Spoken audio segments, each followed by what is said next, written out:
Hello and welcome to the Southbound Sports Show. I'm your host, Richie Leahy, here with my co-host, Maddie B. We got an action-packed show for you today because we have big news out of Pittsburgh. But first, I just wanted to give a little lead-in before we get into high tempo that our website is up, southboundsports.com, so be sure to check that out. We finally have all of our content in one place. The podcast feed in iTunes hasn't been switched over yet.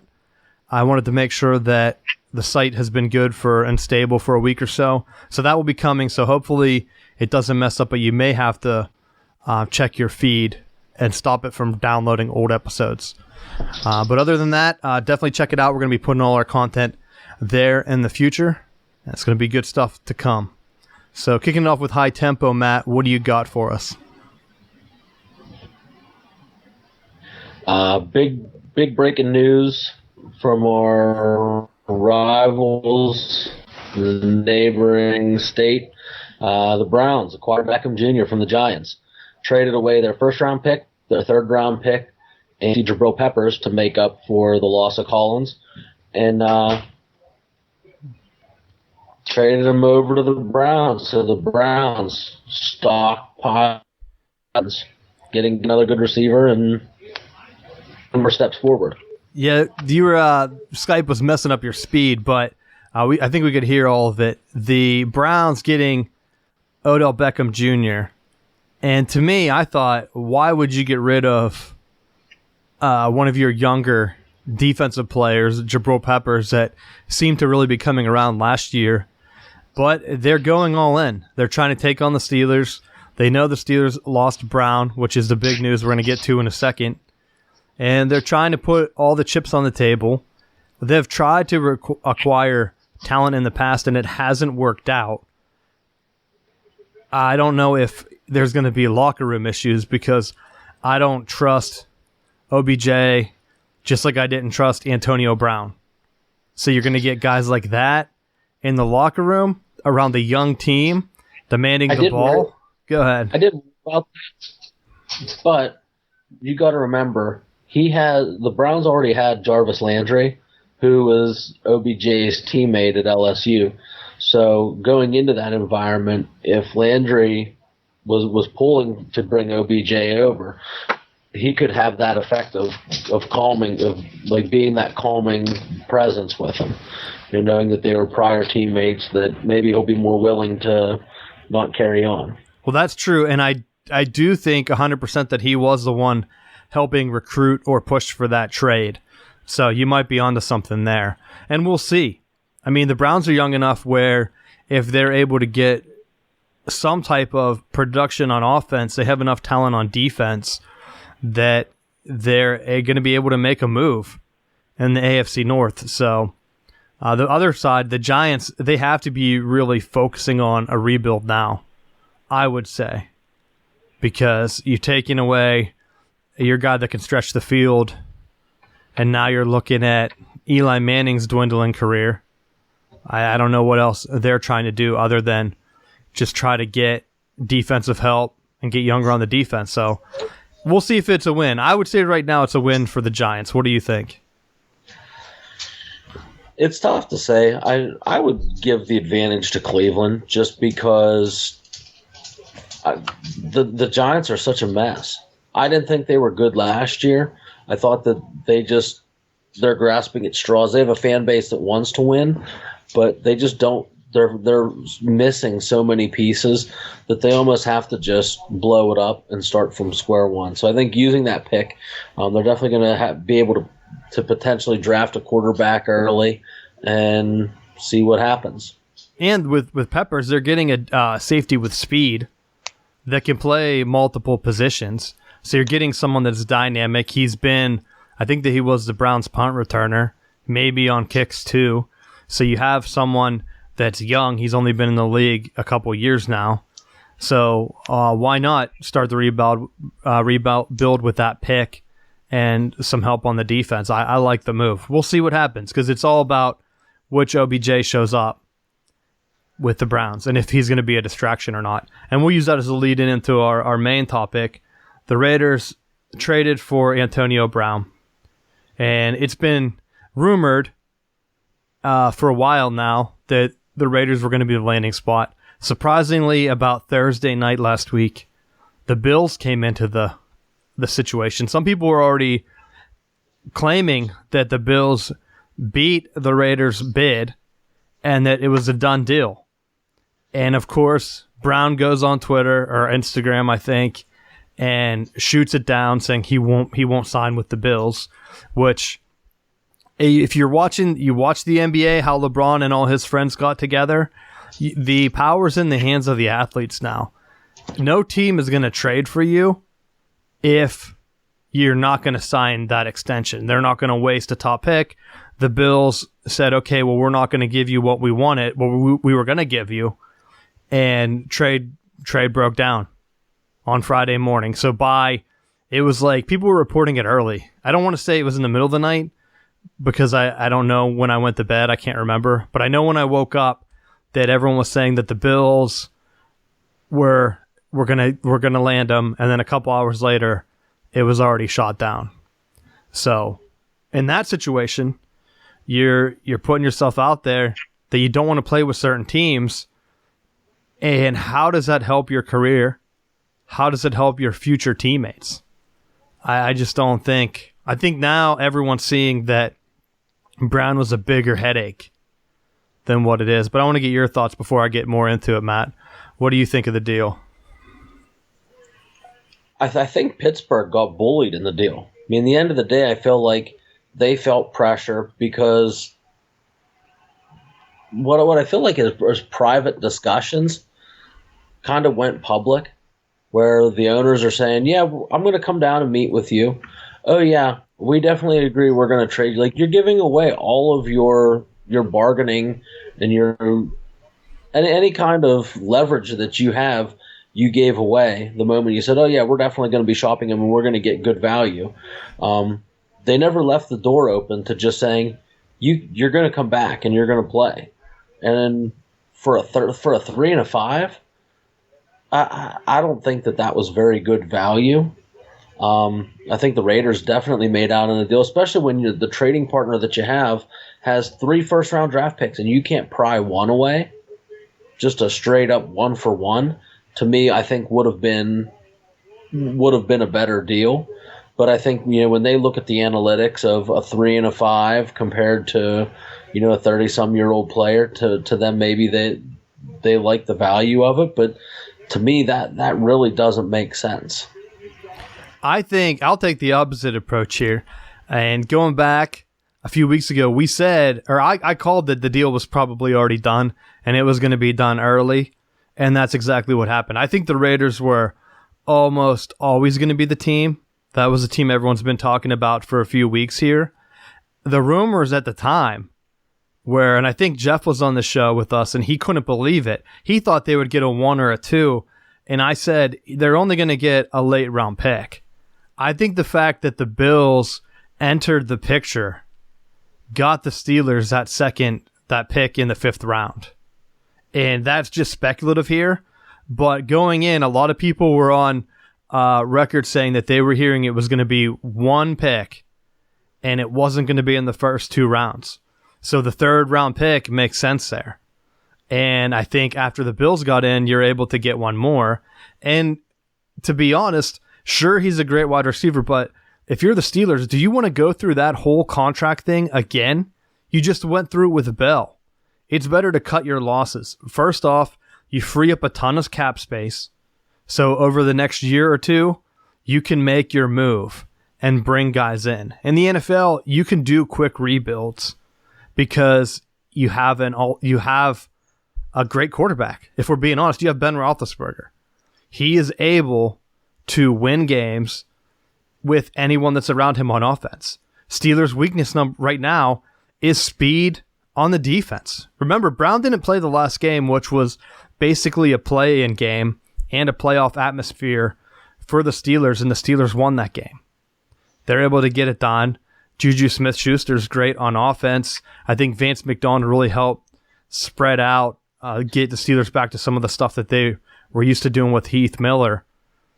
Let's go ahead and see what they can get in the draft. You have a bunch of young receivers. He's Ben's already made a ton of great receivers out of what he's had, and as soon as they moved on, their production has dropped off a cliff. I looked through it, I think maybe Emmanuel Sanders. I mean, you can go all the way back to Plexico Burress, but I think he might have been with the Steelers before Ben was there. I could be wrong on that. But, I mean, what do you think of that take, Matt? I was actually thinking, you brought up Vance McDonald, and it reminded me that Jesse James signed with Detroit, and with trading away Brown, Pittsburgh's still on the hook for $21 million this year of dead cap space. So that's going to hurt this year in terms of their ability to pick up free agents. But I was just curious why they didn't pursue Jesse James more, because I felt like he did a great job at tight end, and was between him and McDonald, I felt like we're really made their offense a little bit more versatile with their ability to catch the ball and block in the run game. I think that's going to hurt more than Brown being gone, because you figure with him sitting out several games and having his tantrums that they got to see what it's like without him in the starting lineup and without him there, and they obviously felt comfortable with him not being there because they moved on and traded him away. I'm curious to see what the dynamic of the locker room is, because definitely I think the two people that are in the hot seat now is GM Colbert and head coach Tomlin, because if you're letting Le'Veon Bell go and you're trading away Brown, and arguably they're two of the higher commodity players in the league, you let both of them go, and your statement is that they were locker room cancers. Well, now that you remove the cancer, if they're not playing well, don't tell me it's because we had to get rid of these players. It goes back to the coaching, and I think now everyone's on the hot seat. Matt, I think you could say that it was more than locker room cancers. I mean, they were both in trouble with the law. A lot of people, I've seen a lot of people skip over the Brown issues from last year, where he was throwing things out of that apartment window or hotel window, and he was trashing the place. And he had a couple other run-ins, same with Bell. I mean, that right there is going to be the issue. Brown not showing up at practice, I think it's pretty clear that he was an issue. With Bell, the issue for me, and I'm curious to see because I think it's going to end up being the Jets where he goes, just because of the money, unless he really has a thorn in his side for Pittsburgh, and then it could be Baltimore. But I think Baltimore's out. I don't think. Last I saw was that the Ravens were stepping away, and this is only one report, but there were 3 teams in, and I only saw 2. It was the Jets and the Raiders were the 2 leaders.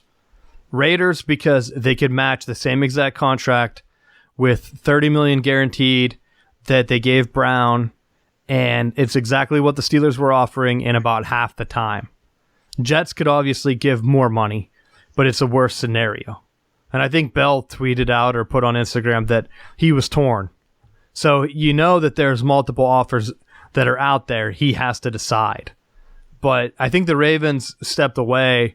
I don't know if it was financial or what, but go ahead and say what you've heard. But I do think that the Ravens are a player in this, because I think that they're a couple pieces shy.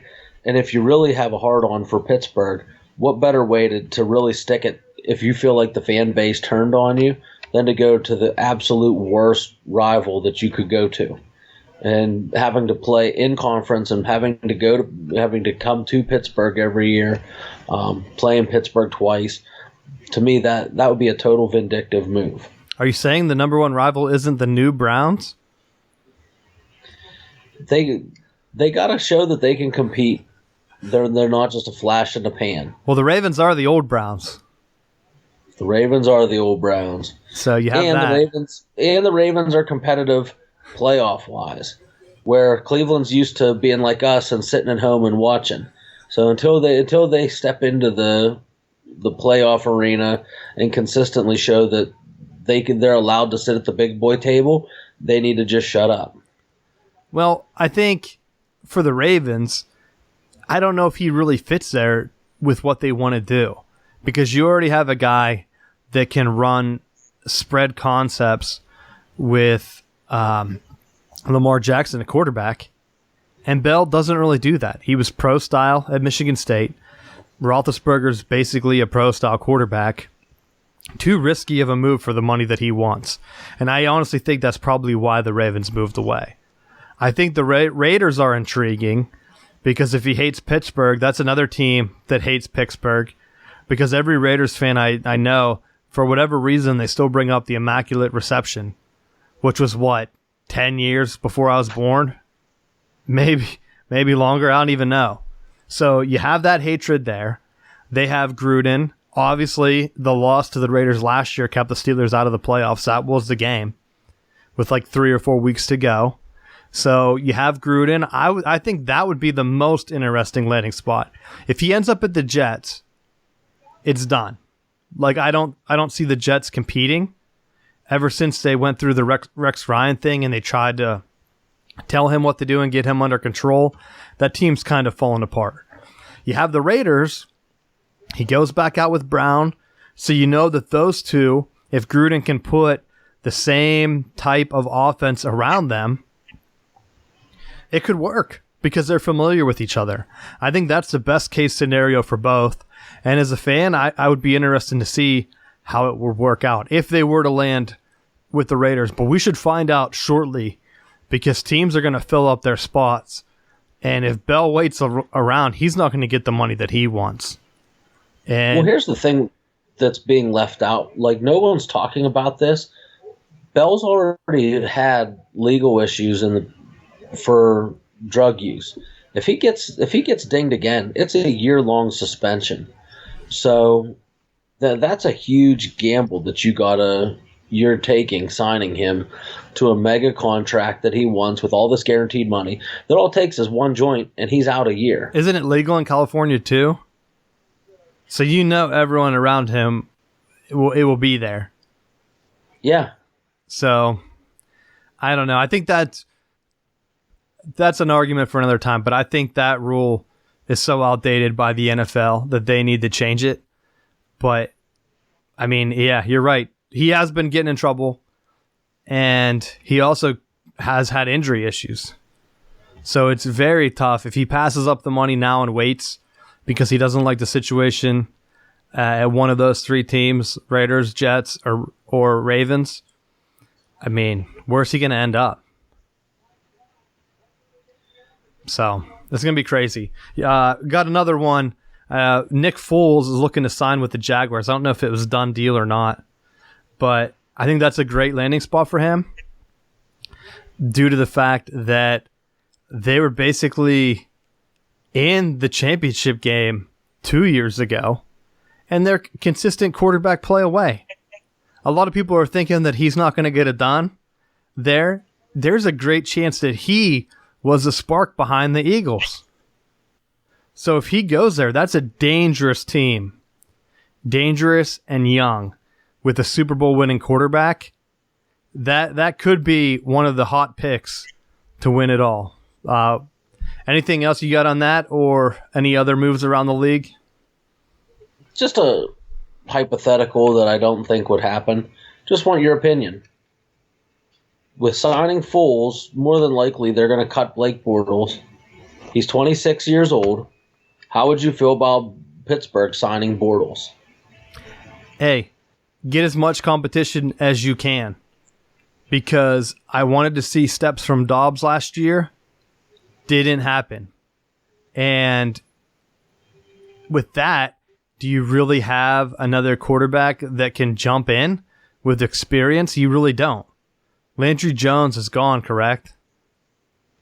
Yes. And then you're down to Dobbs and Rudolph. And that's it, from my knowledge. So what are you going to do? Draft yet another quarterback this year? I hate to see the Steelers do that. I want to see them do sort of like a Raiders draft, and this is exactly what I wanted to do last year, is draft speed on the defense. Every pick, get the fastest guy you can, because I think that's what's missing. You need that upper speed, and it really hurts that Shazier went down the way he did, because he was able to fill gaps that other players couldn't reach, and I think he masked a lot of holes when he was there. As soon as he's been out, the defense hasn't been the same. I'm confident that the offense under Ben Roethlisberger is going to put up points. So you need the defense to compete. So if you want to bring in Blake Bortles, great. I don't know how it would work with the cap hit that Brown's doing this year. I think realistically, next year is the year where they can make a push, and that's if Ben stays healthy. So I think, looking at the Steelers right now and knowing how old Ben is, I think they have 2 more years to make this a go, and that's it. So this year, go young, bring guys in. I don't see any problem with Blake Bortles. He has some success in the playoffs. I think he could learn a lot under Ben. Bring him in. I'd rather have them get a veteran quarterback like that, just in case. If Ben goes down for a couple games in the regular season, like he's been known to do, they need a guy that can get a win or two to keep them in the playoff conversation. So, especially with all the Browns' weapons that they've been adding, it's going to be an interesting team to watch. I feel like every year they say, oh, the Browns, they're going to be the sleeper pick. They're going to win the AFC North, and then it never happens. So, big open conference, I think. Anything else you got for the NFL? No, I think my NFL stuff's good. It just, I'm curious to see it. Actually, the Raiders did end up signing LaMarcus Joyner. So, Florida State guy getting a payday. I was surprised that they were able to sign him as well. The Raiders also signed one of New England's offensive linemen. So they're bolstering their team all around. The only place that they really haven't was with their linebackers and defensive ends trying to get pass rush. But I think they're going to address that in the draft. So, I think they're sitting in a really good spot right now. We'll see. It should be an exciting draft and what other moves can be made before that. But we'll be hitting back up on the NFL next week. Let's go ahead and hit on the AAF, the big showdown that everyone was talking about. Birmingham and Orlando. Birmingham was, 3-1, mainly a defensive-focused team. I wasn't sold on their coaching, and it showed because the head ball coach came in, Spurrier, and put a smackdown to keep Orlando undefeated.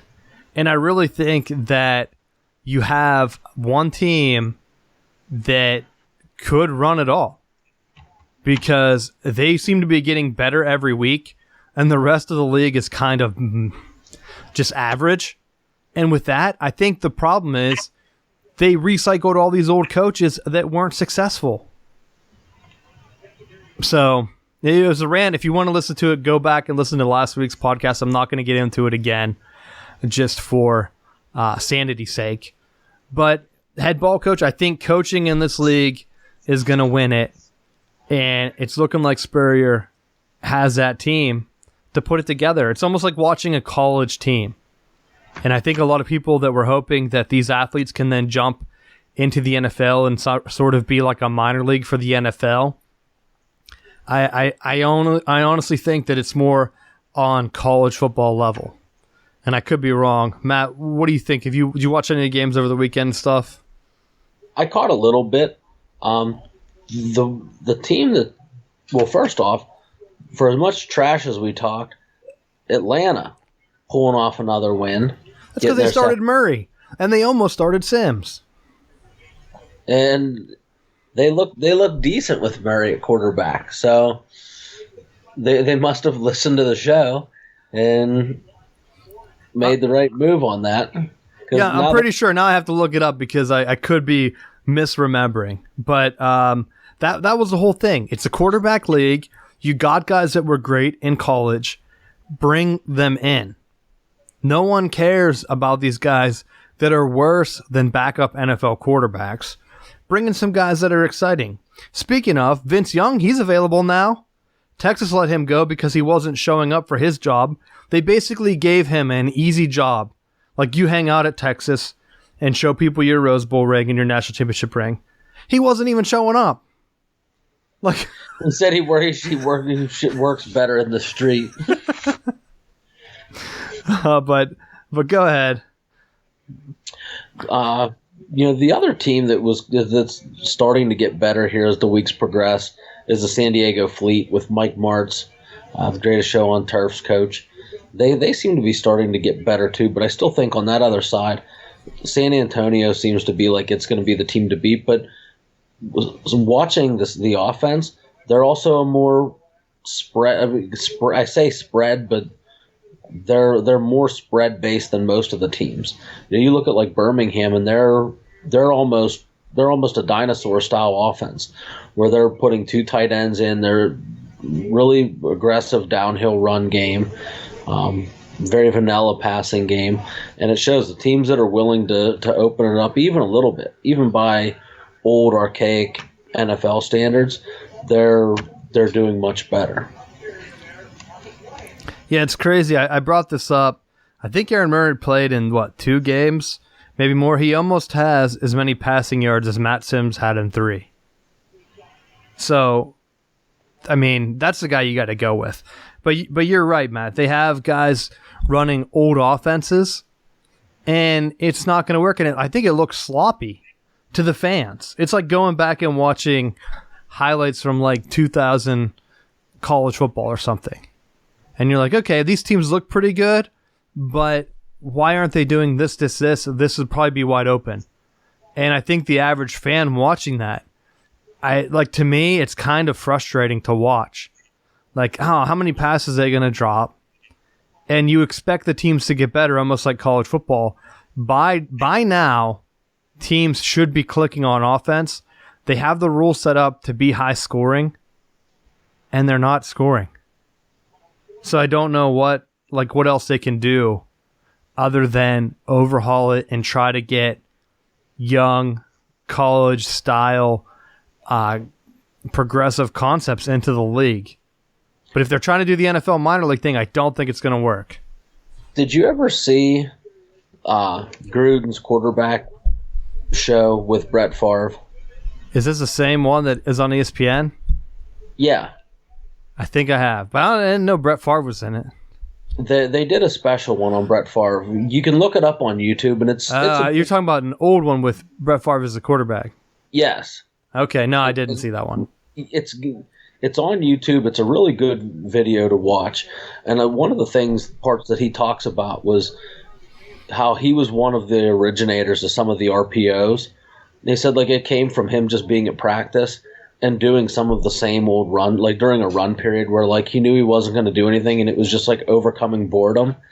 He was like, I wonder what I can do to make this guy move.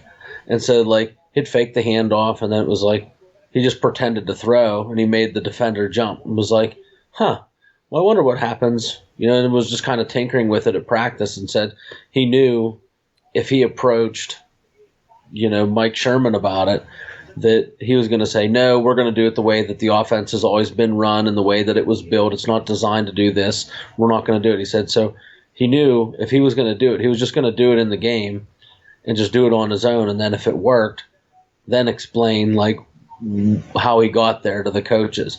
And so when they were originally starting with some of the run with just a slant tag, it just kind of came from him being bored at practice. I thought it was a pretty interesting story. I mean, that comes with experience.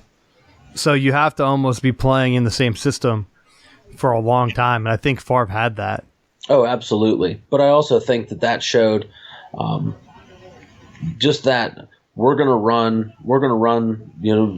the offense the way that it's drawn up, and sticking to their guns and not really being willing to step outside the normal comfort zone. I think you got to be willing to do that or to take the steps to open things up. Well, that's why I think Steelers fans right now should not be worried going into the year with Ben Roethlisberger until we see if he's not healthy or something. Because he's the type of quarterback that can make adjustments and get guys open. Don't be concerned that we lost a running back and a wide receiver, because last year showed you don't need Bell at all. And Brown, I think the young receivers are able to replace his production. If I'm being honest, I think they can. So, we'll see. The AAF needs to get some quarterbacks like that, though, if they want to grow the league. I think I saw the numbers again. The NFL Network ones are low. It's like 250,000 people. That's pretty low. They were up on Saturday against Michigan State basketball, which was for the Big Ten championship. And so that might have knocked their numbers down a little bit. But then you have the other game on TNT. It was like 500,000 viewers, which was the best on that network. And that network shows all kind of stuff on the weekend. So a good showing whenever they're given the chance on a channel more people have than the NFL Network. I think that's the one thing where they try to get on the NFL Network because they want that deal with the NFL. And I don't know if that's going to pay off. They would be better trying to get on Turner for all their games as lead-ins to the NCAA right now. And that's what's going to happen over the next couple weeks. So we'll see if those ratings bump up. So that's all I have for that one. Let's get a little bit off topic. We don't really talk about basketball, but I wanted to put this on here as we get around the midpoint of the show. NBA fan. Hold on. Before you get into that. Go ahead. Before you get into that, with the Penguins game, Gino scored his 1,000th career point. They're up right now 4-3 against the Capitals, and he got an assist on their fourth goal and just became the fourth Penguins player to go over the 1,000-point mark. So snaps to Gino on a milestone. Yeah, very cool, and that's why I think the Penguins, if they want to make a few runs, keep those two guys together, Crosby and Malkin, and try to get it done just for the legacy's sake. Because I think when you get guys like that in hockey together in the playoffs with some young guys, anything can happen. Because you're basically having a veteran leadership that is championship Hall of Fame level. I mean, Jordan tried to come out of retirement to do it for basketball for the Wizards. Didn't really pay off, but, I mean, he didn't have another Hall of Famer right there with him to help. So, cool look.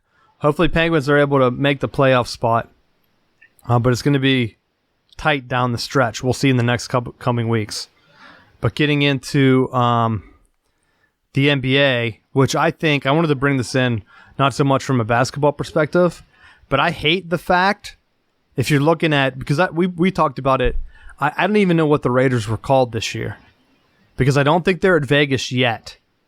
And they were supposed to be in Oakland. They might be in Los Angeles now. They might be somewhere else. They had talked about renting maybe San Antonio for a year or something like that in Texas. So I don't know where they're really going to be. If they settled a deal with the city of Oakland and they're going to be there one more year, who knows? And the NBA, they are giving fans a warning card. And the card says this: you're being issued a warning that the comments, gestures, and or behaviors that you have directed at players, coaches, game officials, and or spectators constitute excessive verbal abuse, and you're in violation of the NBA fan code of conduct. This is the first and only warning you'll receive. If after receiving this warning you verbally abuse any player, coach, game official, or spectator, you will be immediately ejected from the game without refund. And they had said that possibly if you were ejected, then you might not be able to come back into any game or come back at any time. And I'll say this: these players at the stadium, most likely, at least a lot of them, are taxpayer funded. And I hate the fact that the NBA can throw people out for no reason. I think things boiled over the other day in Utah. The Jazz were taking on, I guess, Oklahoma City Thunder, if that's who Russell Westbrook still plays for. And there were a couple fans that came out and said, hey, we were not saying anything negative to him. They were just yelling his name at him to try to get him riled up. And a bunch of them got cards.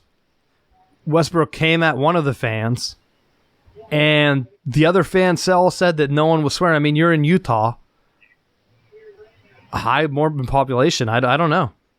I'm skeptical that all these people wouldn't have a video recording or something, at least that I could find yet, of this verbal abuse that was so bad that they threatened to kick out a bunch of players and had one of the NBA players who's getting paid millions of dollars to just ignore that stuff. Like, who cares if you're a player? Like, an NBA should definitely fine him or take him down. The fans should be able to say whatever they want. If they want to boo you, try to talk trash on you, I could see if they're throwing things at you or doing something that would constitute physical assault. But just going there and talking trash, you're paying however many dollars for a courtside seat. It's crazy to me. Matt, what are your thoughts? Because I don't want to seem one-sided on this. I don't know if you agree or not, because I always say I hate to come into the show and give us talking points, so we really don't come up with what we're going to say beforehand. So people that think this is like scripted, it's not. So go ahead, Matt. I agree with you. I agree with you on that. I think it's the NBA hedging themselves, though, because they see this as the direction where if Russell Westbrook's getting rattled by fans, that he's willing to like bluntly make those comments. I think their fear is that they're going to have another situation where players are going up into the stands and fighting people, and they know that would be a huge issue if current players started doing that again and had that kind of issue. So I think this is the NBA's way of kind of protecting themselves and just saying, look, you can cheer, you can do whatever, but like if you're being so obnoxious that we're going to give you a warning, and then if you continue to act that way, I mean, to me, at the end of the day, it's yeah, as a fan, you want to cheer for your team and have if that's something you want to do, but at the end of the day, it's still a business, and if you're top money makers or people causing legal issues, you're going to do what you need to do to protect them. I agree. I think you're right on the fact that they're trying to stop another brawl, but I'll say it comes down to one word: greed. There should be no fan close enough to the court that they should be in harm's way. Look at like the NFL, where they try to keep the sidelines back and give players enough room. In the NBA, they're constantly selling fold-out chairs, and I even saw it in the Duke-UNC game on Saturday. I think one of the Duke players didn't have room to come down because they had jammed so many people down courtside at UNC that he got hurt. And the announcers were like, this madness has to stop, because build yourself a bigger arena or give the players room. If the fans are right on top of the players, that's not a fan issue. That's an NBA issue. Like, I understand if you've been to an NBA game or if you haven't, it's loud. It reminds me of a minor league baseball game. They're pumping in all kind of like dance music. They have all kind of sideshow acts to try to keep people engaged with the game. It's kind of like an experience. And with all that loud stuff going on, if a player can hear certain fans razz them all game, why are they sitting that close? That's my final thought. You're putting all this stuff in. You're taking taxpayer dollars. That's my biggest beef with it. Is these fans are paying for their ticket to go to a public stadium, and you're going to kick them out for what you constitute as abuse, but you don't have proof of that. You don't have proof. There's no video proof. I could see if it was like a different thing. I mean, how many videos have we seen in football stadiums where fans are fist fighting each other? You can't tell me that they can catch fist fights between drunken fans at every football game, but they can't get on audio of fans yelling abuse at the players. Like, everyone has a smartphone. Get real. They already have security guards in every aisle. If it's so loud that he can hear it on the court, a phone should be able to pick it up from the security guard. Am I right, Matt? Should. Put a row of mics right down there by the court so you can hear. With mini cameras, get a line of GoPros down there. You already have 15 camera guys down there for no reason.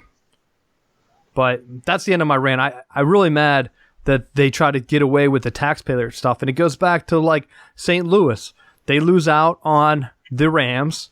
Rams end up in the Super Bowl.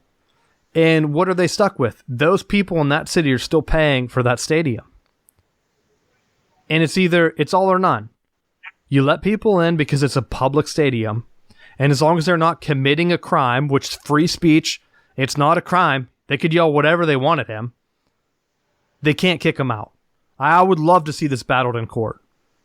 So, on the grounds that it's a public stadium, and that's if Utah took public funds, I don't know. But that's the end of that rant.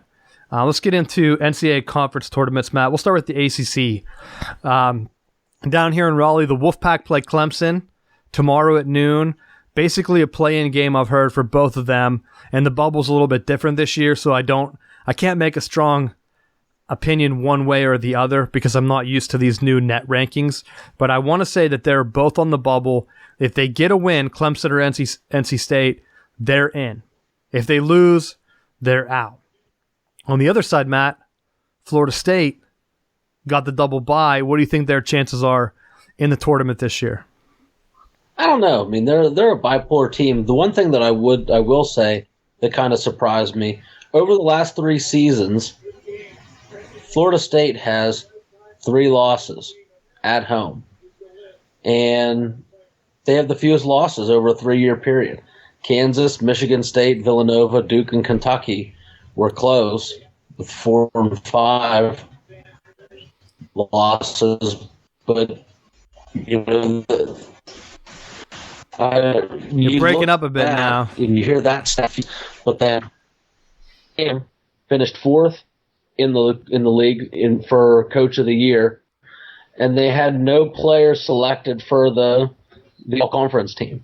So it's a huge slap in their face, and hopefully they go in guns a-blazing and perform better in the tournament. Well, Florida State, were they the farthest ACC team last year? I can't remember if Duke or UNC was in that same round. Syracuse, possibly. They lost in what, the Elite Eight? Is that when they played Michigan? I mean, Virginia was the number 1 seed. They're already out.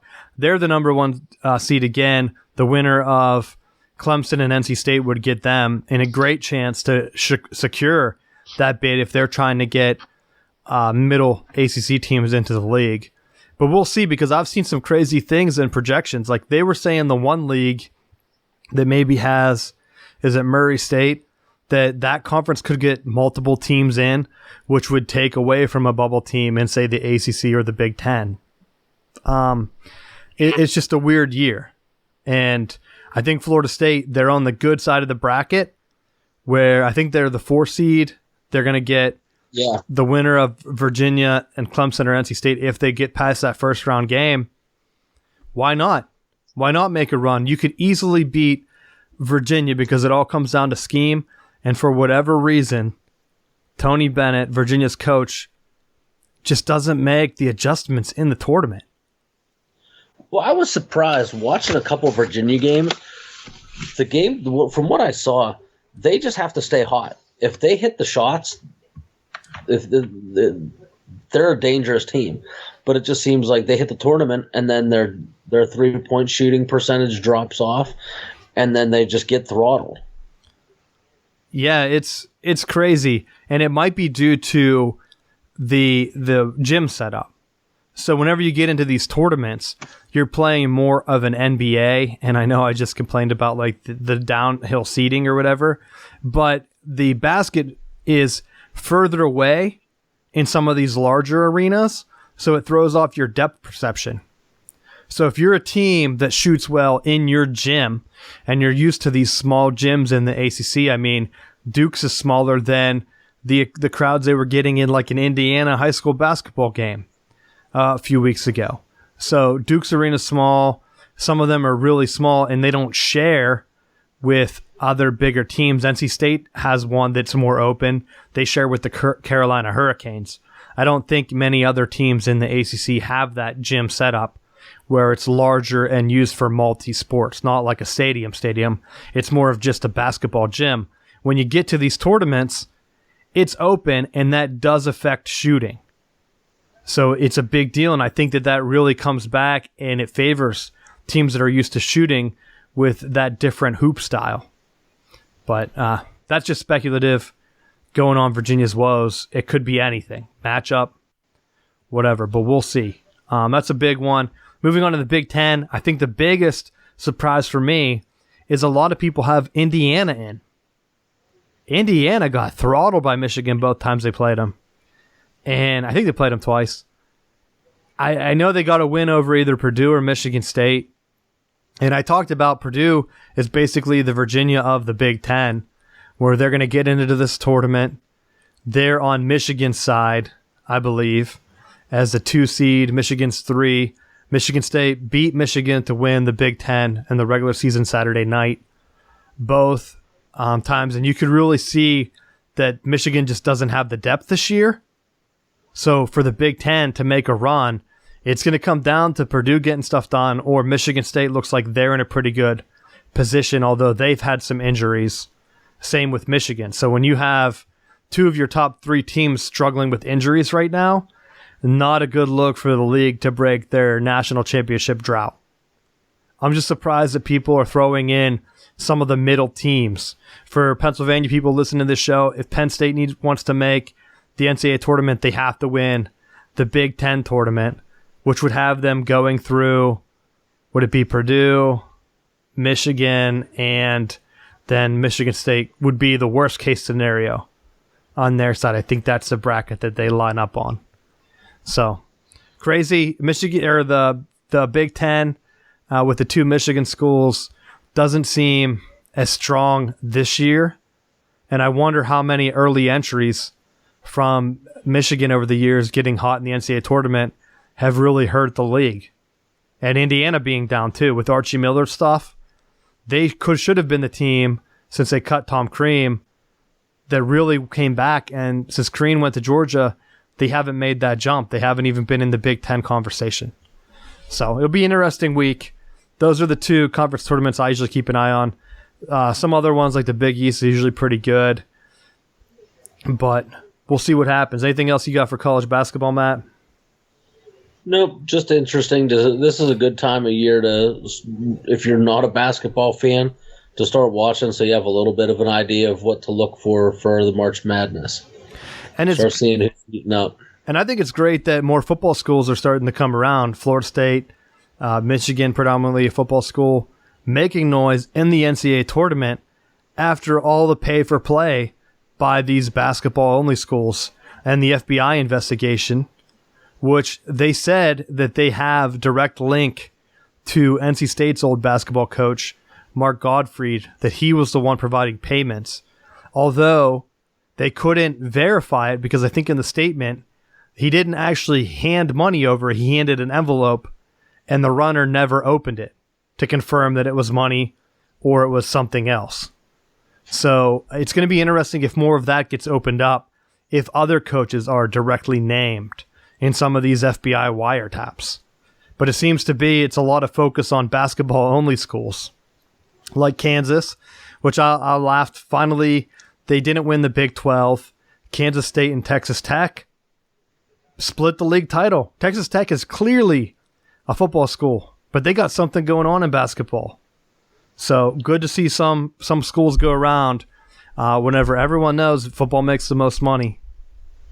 Now some of these bigger schools are getting a cut of that basketball money, and we'll see if it continues. Hopefully, as long as these sneaker companies aren't paying basketball-only schools like Duke and UNC, you'll see a lot more parity across the league. So something to keep an eye on. I did have one other scandal that's predominantly on the West Coast. Another FBI raid. This time it's an admissions scandal. So people, I don't want to say, there were 9 college coaches involved that were named and basically charged by the FBI. But what was happening was anyone, TV stars, actresses, they wanted to get their kids into a good college. They were paying people to fake admissions exams or entrance exams or entrance scores, whatever they needed. Some of the schools that were named, there were 9 coaches, and the FBI specifically named Georgetown, Stanford, Yale, UCLA, San Diego, USC, Texas, and Wake Forest. Which Wake Forest, come on. Can you not stay out of scandals? First off, you're in football. You're giving the other team your place. Now you're faking admission scandals, and what are you rolling out? Like a middling football team and a middling basketball team? Like, you go through all that effort. You think you would see some type of reward. But this is amusing to me because are they going to hit schools like Stanford and Yale in cheating from the NCAA? Because, well, I don't know if Stanford was actually named as one of the coaches, but one of them was USC's, was like associate director of athletics or something. He has been fired, or he's been pushed out, resigned, stepped down, basically fired for being named in this. So USC has direct athletic implications. So are they going to get punished? I mean, look how they're floundering with like the Ole Miss thing for how many years. They've already hammered USC for Reggie Bush, which I think he should still have his Heisman, and all kind of other stuff. So I don't agree on what they've done before, but that's a school that they pick on. But what are your thoughts on this, Matt? Fake admission scores. You help kids with that stuff anyway. So what would you think? Well, I think for these schools that got named, it's going to definitely hurt their recruiting. And for a school like Wake Forest, I saw one of their bigger prospects that they were hoping to sign decommitted and said, I made a huge mistake in reopening it. And now it looks like Florida State has a chance of landing him. I like it. Yeah, that's right. Well, the West Coast is interesting because you have Stanford, and they've been landing 5-star recruits since Harbaugh's left. Harbaugh built them up, went to the 49ers. David Shaw's been there, and I'm not saying that football is a part of this, but I want to see more of the report. The initial report was only high level. Hey, let's name some famous people. Here's an actress from Full House that paid for her daughters to go. Here is a couple here. And then some of the schools that then issued statements, like USC, they came out right away and said that athletic director or associate, whatever, was fired, or he's no longer there, because they know he had to have been named. So we have to wait and see what other schools disassociate. And are these even big revenue schools? I think I saw one that came out that said one of the coaches named was a water polo coach. And I don't know what school. But that seems to be interesting because not a lot of schools play water polo in the first place. So you have to fake admissions exams to get the athletes that you want for water polo? Seems like a very risky thing to do.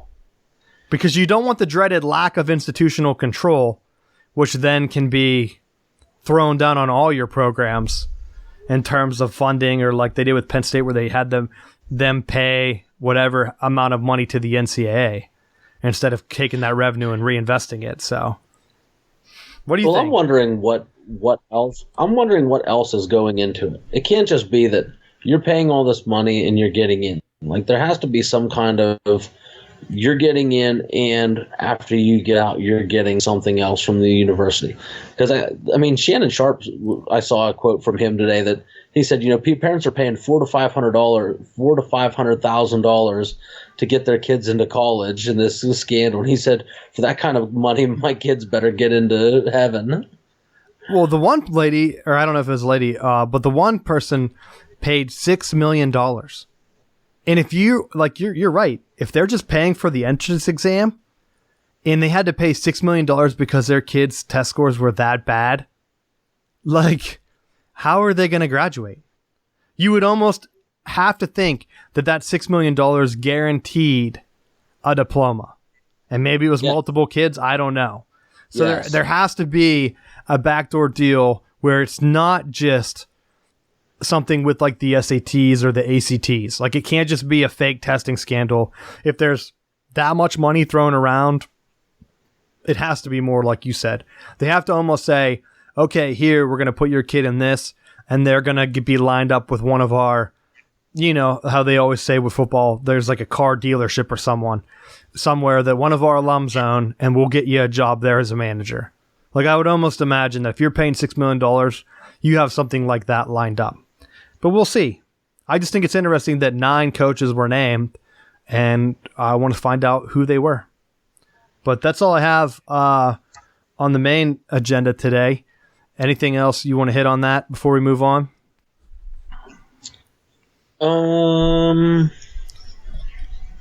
Nah, I think I'm all right. All right, I got some rapid fire stuff for the final bell.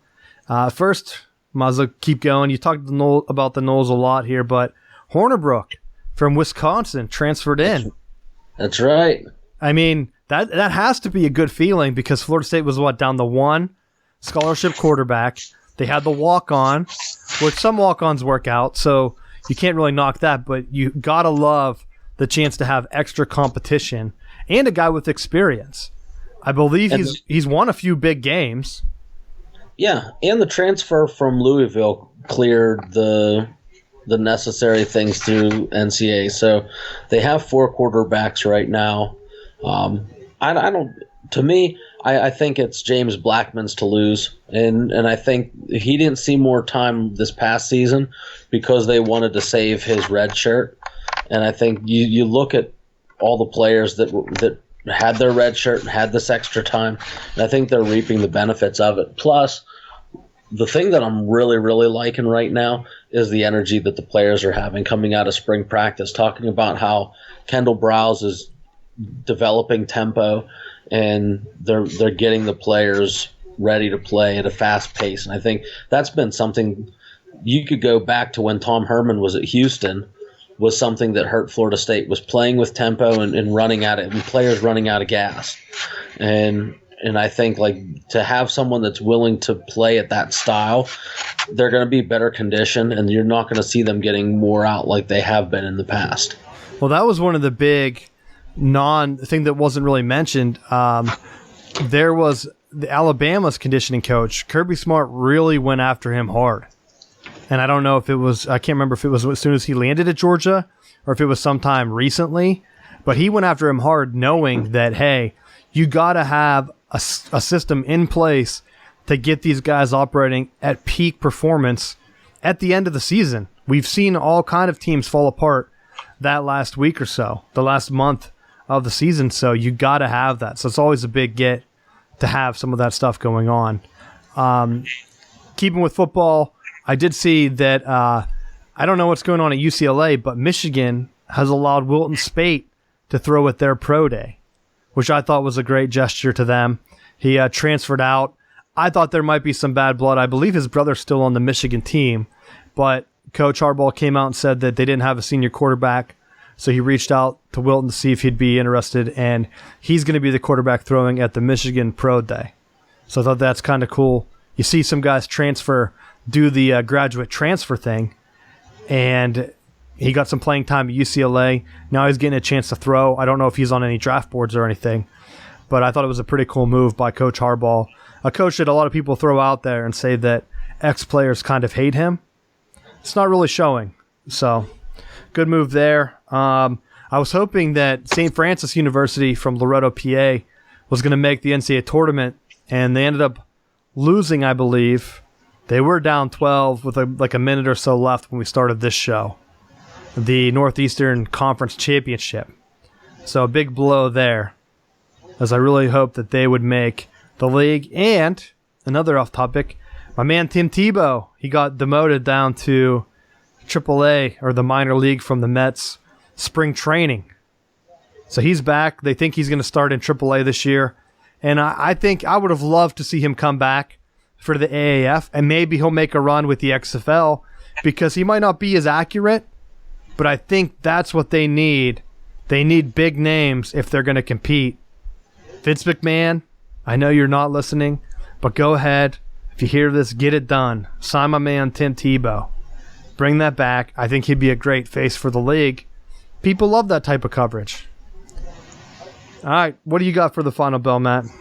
Last thing was Mike Martin, I believe it was Friday, recorded his 2,000th win for the Noles. So baseball coach on his last legs of a very historic career.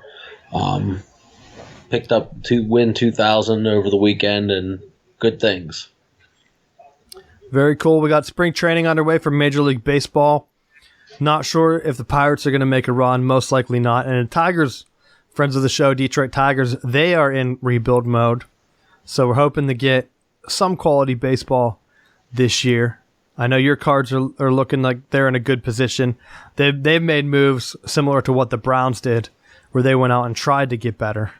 So we'll see if that stuff. But we'll be hitting on that. We got the NCAA tournament coming up in another week or so. Well, I guess conference tournaments are this week. So next week we'll know what the bracket is like. And we'll be getting that up. I think we have an ESPN bracket if anyone wants to join for Southbound Sports. So we'll be putting that up. And like I said, go to southboundsports.com. We're going to be putting all our stuff up there.